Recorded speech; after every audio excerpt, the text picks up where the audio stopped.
you're an entrepreneur and you're looking to hire someone to help come on in, run ads, and help grow your business, here are 7 must-follow steps to avoid getting burnt by a marketing agency or media buyer. Tip number 1.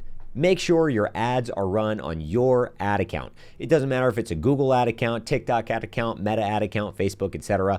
You want to make sure that the person that's running your ads or the company that's running your ads is doing so out of your ad account.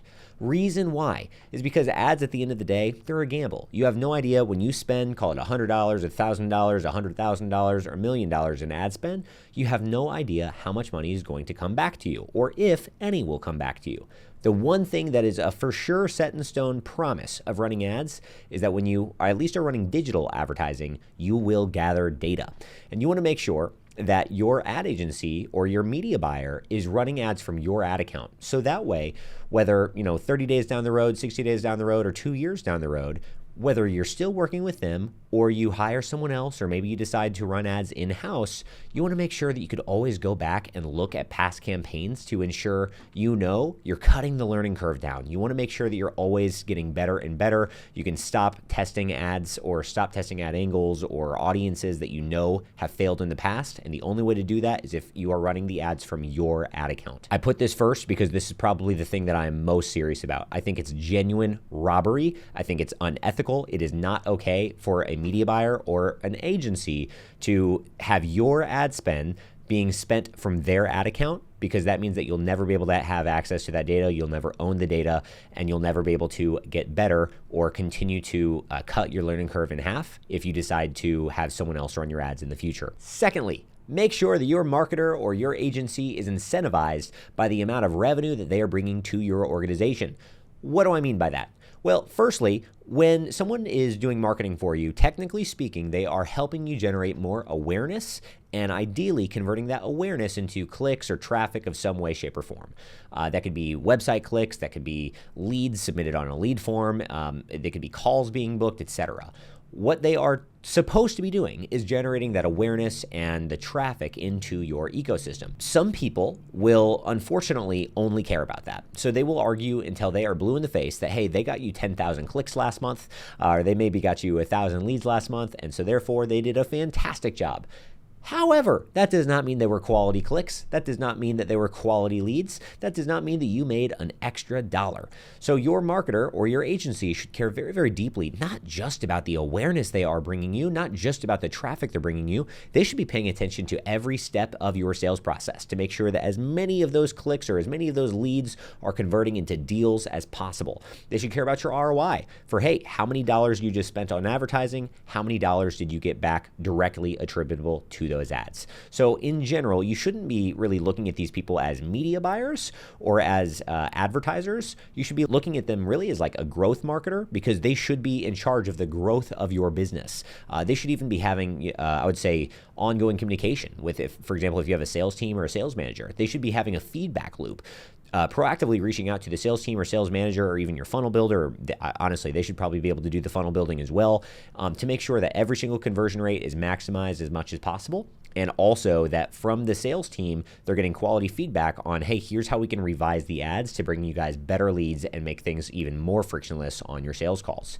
Now, second part of this whole incentivization, I personally believe that you should be structuring deals where your marketer is incentivized financially by the revenue that they're bringing to your organization.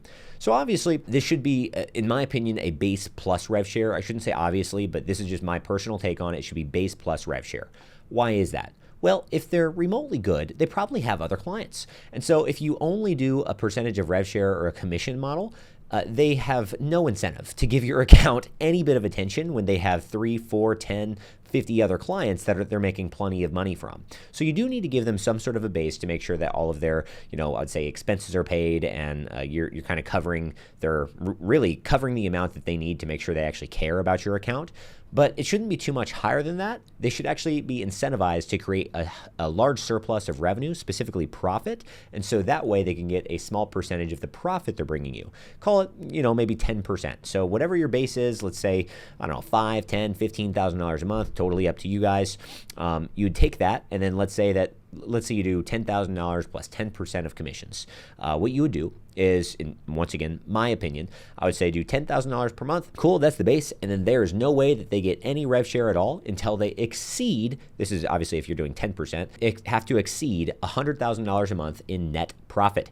What's net profit? I'd say, cool, like maybe you spent $50,000 and you guys made $200,000 that month. So $200K in revenue, you deduct out the $50K, now you're at $150. Maybe you also deduct out salespeople commissions as well. Maybe you deduct out another $20,000 for there. So maybe now you're left with $130,000 in net profit. And so then 10% of that would be $13K. If you've already paid them 10, cool, now they get an extra $3K. I think it's a very fair way for both the agency or marketer to be incentivized to really scale you up as much as possible. That way you're also incentivizing them to make sure they care deeply about your account rather than having to go and take a couple hundred clients on board and really just give you the bare minimum attention. Third tip is to ensure that they have accomplished what it is that you are actually trying to achieve. This sounds so beyond common sense, but I just want to make sure it does not go without saying. Okay, so there's, I'd say 2 or 3 elements of this. Number 1, have they worked with a client similar to your business before? Ideally, like your niche. So maybe you sell fences, okay? You want to make sure that ideally they have at least worked with someone in your niche before. Maybe that person has also, or like maybe they have clients that also sell fences, or at least clients in very similar like home services niches. That would be helpful.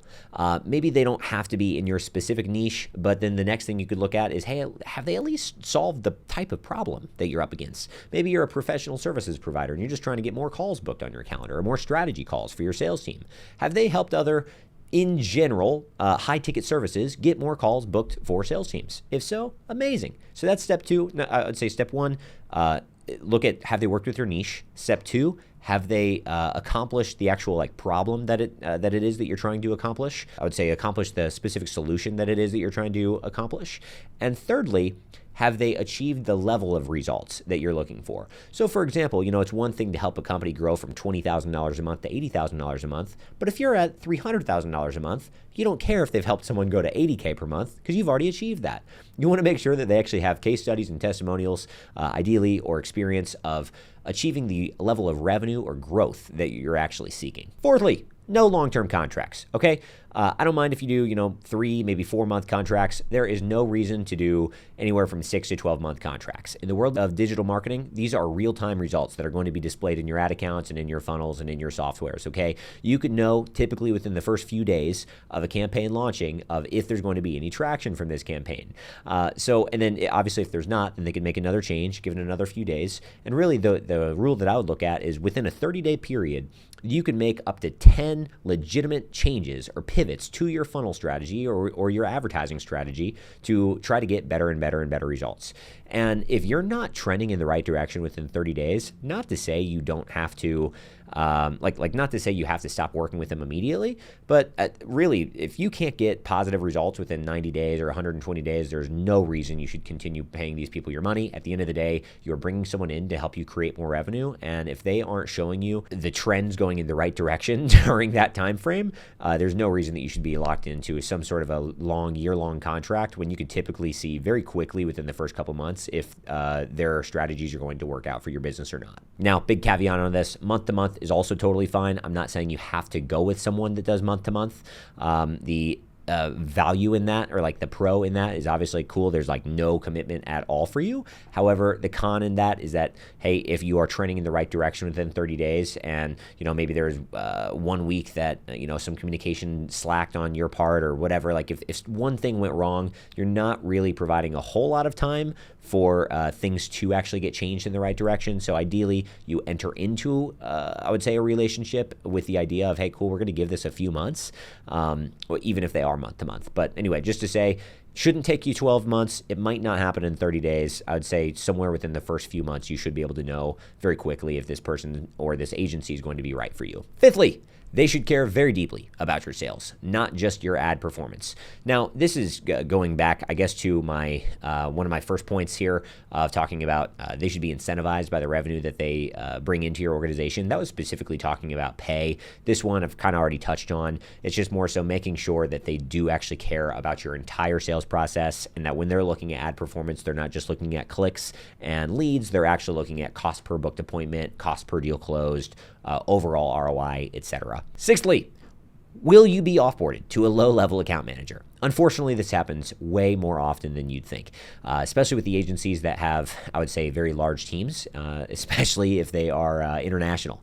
Oftentimes, when you see agencies that have a couple hundred employees, unless you are a Fortune 500 company and you're working with a very, very, very large successful agency that is all states-based, oftentimes if agencies have teams that are more than, I'd say, probably 30 people, they are probably not all in-house. They are probably not all in-state. They're oftentimes international. Not to say there's anything wrong with someone international. However, you need to make sure that you are dealing with someone that is very familiar with your business. You need to make sure that you have strong communication with that person and that they understand your culture and the, I would say, nuances of your customer and what they're expecting. They need to be able to understand copywriting. They just need to understand your culture.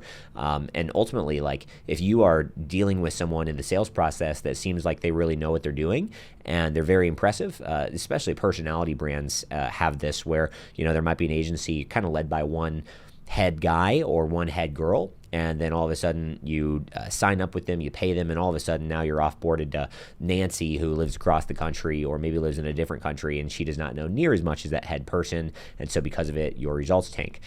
It's just an unfortunate situation, and I'm not saying you can't deal with those sorts of people, but quality control can be quite a bit harder the larger the agency gets as far as manpower. So anyway, just something else to be I would say be on the lookout for. And lastly, buy nice or buy twice. You've probably heard this said before. There's another saying I've heard that I love, which is, would you rather pay a little bit more and have your business or life be changed, or would you rather underpay and be left with the exact same result? At the end of the day, if you are paying someone that is in a revenue-driven position, if you are paying them too little of an amount, you're probably attracting someone that does not understand the value that they could potentially bring to your business. I've never seen anyone with serious results who has generated millions and millions of dollars for businesses charge, $1,000 a month or $2,000 a month. Anyone that genuinely knows how to go create millions of extra dollars into a client's business is not going to charge like they're cheap. They're not going to be $3,000 a month or less. Oftentimes, I would say on the bare minimum end of things right now, as far as how the market is in, June of 2024 at the time of recording this, I'd say on the bottom end, you're looking at paying at least $5K per month. On the higher end, I've seen, honestly, $15 to $25K per month. It totally just depends.